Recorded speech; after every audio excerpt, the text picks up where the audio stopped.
日本の大地震をお祝います。この言葉覚えていますか？ 2011 年、日韓のサッカー試合で掲げられた横断幕です。無礼極まりなく人間として最低ですよね。では、この出来事、韓国人はどう思っていたのでしょうか？実は日本ではほとんど知られていない事実があります。僕は韓国で19年、日本で9年間生活してきた韓国人として、この問題を両側から見てみました。この動画では、韓国ではどんな反応だったのか、本人はどんな反応だったのか、サッカー球団の対応はどうだったのか、そして韓国人の僕はどう思ったのかを具体的に解説します。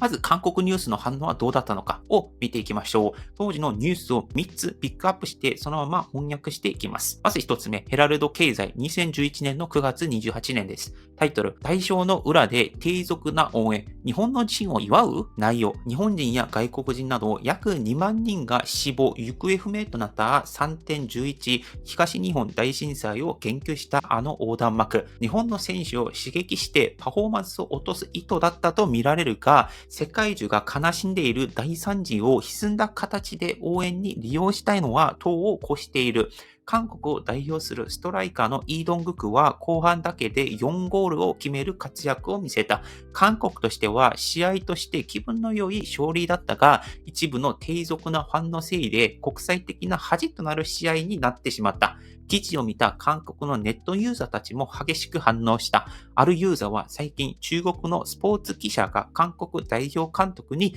無礼な質問をして問題になったが、韓国も日本に対して同じことをしていた。我々自身がまず反省すべきだとコメントした。というのが一つ目の記事です。二つ目の記事、The Fact 2011年の9月28日の記事です。タイトル、サッカーファン、日本自身祝賀の横断幕で国際的な物議となっています。内容、試合では勝ったが品格では完全に負けた。一部の最低なファンが隣国の悲劇な嘲笑いをする非人間的で無知な行動を見せたことで、該当のサッカーチームだけでなく、韓国リーグ全体が大きく国際的な恥をかいたです。三つ目、中央日報2011年9月30日、タイトル、現場から日本の地震を祝う恥ずかしすぎる最低の応援。内容、国籍を問わず人間として想像しがたいほど低劣だった。このようなことをしておいて中国記者のレベルを持ち出して批判できるのか。韓国のネットユーザーでさえ最低の応援、常識外れの横断幕、品格が落ちるといった批判を浴びせたという内容でした。ここまで見てわかる通り、この件は韓国国内でも賛成どころか一方的に強烈な批判を受けていました。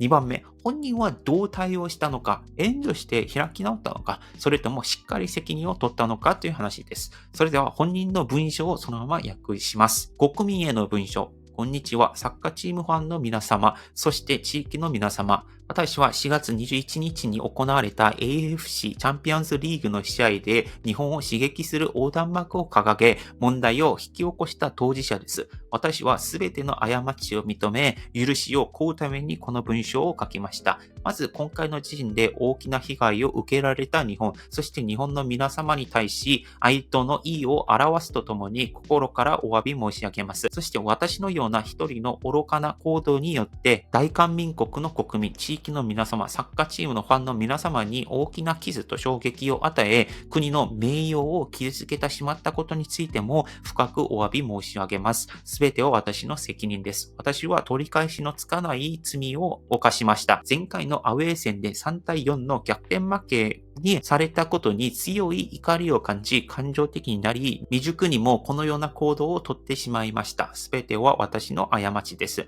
この横断幕によって被害を受けたセレッソ大阪の選手、ファンの皆様、関係者の皆様にも心より謝罪申し上げます。どうかお許しください。本当に申し訳ありません。私は今回の未熟な行動を深く反省し、自粛しながら自分を見つめ直しています。改めて全ての方々に心よりお詫び申し上げます。ってことでした。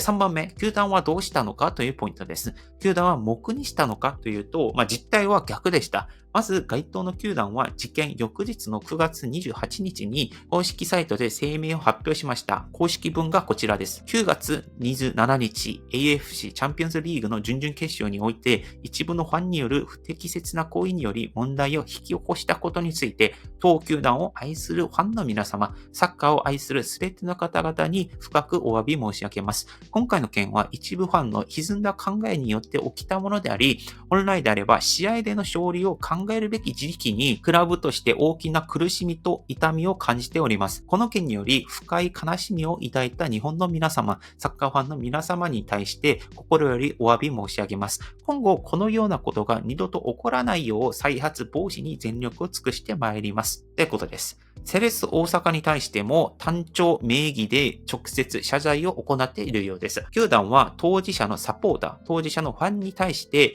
今後10年間、ジョンジュワールドカップ競技場に行われるホーム戦への入場禁止処分を下しました。これは韓国サッカー史上でも極めて異例で、個人のファンに対してここまで長期の処分を下されたのは初めてのケースとなりました。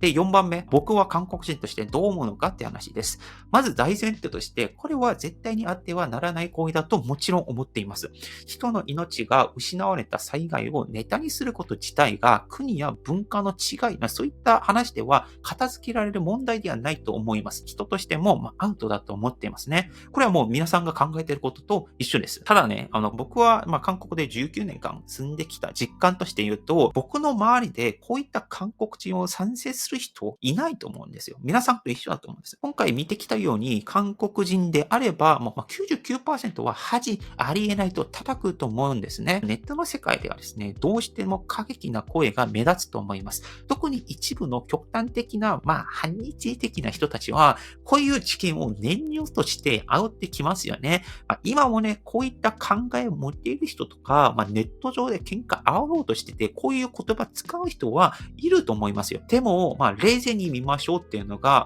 僕がやってみたい話で、ああいう人たちは僕の感覚ではですね、少なくとも韓国人で 95% 以上はこういった考えに賛同しないと思うんですね。いかに歴史とか外交語で日本と韓国が揉めていても、地震に対してバカにするっていうことをしないというふうに思うんですね。だからこそね、今日話したかったのは、韓国人の中でも、日本の皆様のようにありえない、もうやめろみたいな反応がほとんどであったということと、そして二つ目は、こういう極端な声に騙されないでほしいなというふうに思っております。反応することすら時間がもったいないなと思うんですね。それよりも、日本をリスペクトしている人だったりとか、韓国でも日本の皆様と同じ考えを持っている人がいますっていう話をしましたよね。そういった人たちと向き合う、つながる方が大事だと思うんですね。こういった合ってる人がつながって、そういった一部の人間的ではない人を排除するっていうことが大事なんだというふうに思っております。僕自身もですね、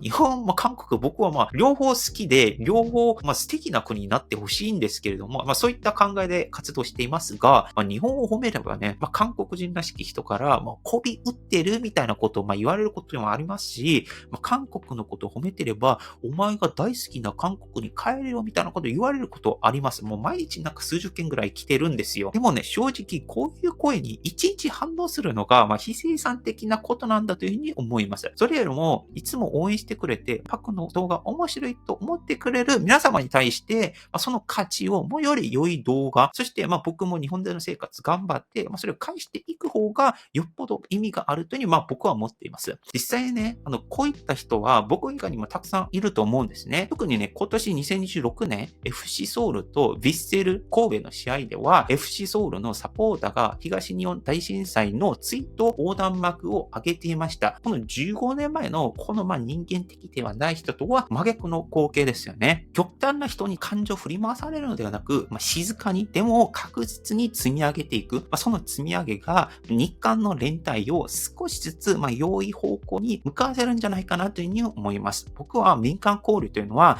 大統領とか外務大臣にならなくてもできることなんだと、僕も皆様もできることなんだというふうに思っております。もし僕の考えに共感していただけたら、これからも一緒に頑張っていきましょう。以上、パクンでした。アニョン。